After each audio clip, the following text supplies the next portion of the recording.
Conscious લાગે છે, એટલે કે એની પરિસ્થિતિ ઉપરથી એવું લાગે છે કે દર્દી સ્ટેપ ડાઉનમાં અને ઇમ્પ્રૂવ પરિસ્થિતિની અંદર આવી ગયું હશે સારવાર દરમિયાન.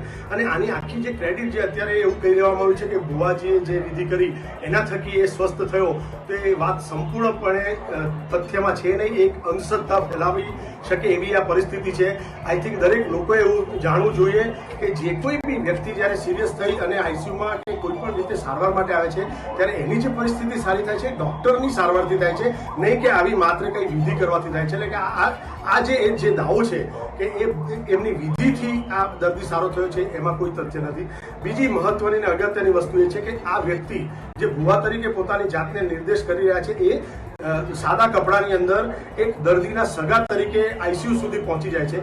અધરવાઇઝ સિક્યુરિટી વ્યવસ્થા એટલી સ્ટ્રોંગ છે કે કોઈ પણ વ્યક્તિ જો પાસ ન હોય તો એના સગા પાસે કે દર્દી પાસે જઈ પણ આની જાણકારી જે સિવિલના સુપ્રિન્ટેન્ડન્ટ છે લઈ રહ્યા છે અને એના ઉપર જે છે જે પણ કાયદાકીય કડક કાર્યવાહી કરવાની થશે, પોલીસની ગિરફ્તારી કરવાની થશે, FIR કરવાની થશે, એ બધું જ કરવામાં આવશે. લોકો પોતાના ધર્મ અને આસ્થા પ્રમાણે પૂજા પાઠ અને પદ્ધતિ કરતા હોય છે. તમે ઘરેથી પણ સ્પિરિચ્યુઅલ મેસેજીસ જે છે પ્રાર્થના છે કરી શકો છો, હોસ્પિટલની બહાર બી કરી શકો છો.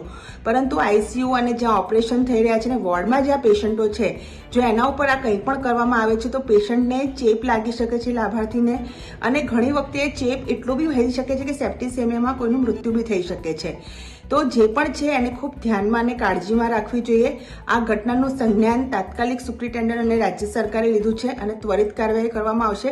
પણ આની સાથે અમારી તમામ લાભાર્થીઓને સગાવાલાઓને વિનંતી છે કે વિઝિટિંગ પાસનો છે એ પોતાની બુદ્ધિમત્તા પ્રમાણે લાભાર્થીના હિતને ધ્યાનમાં રાખીને એનો ઉપયોગ કરવામાં આવે.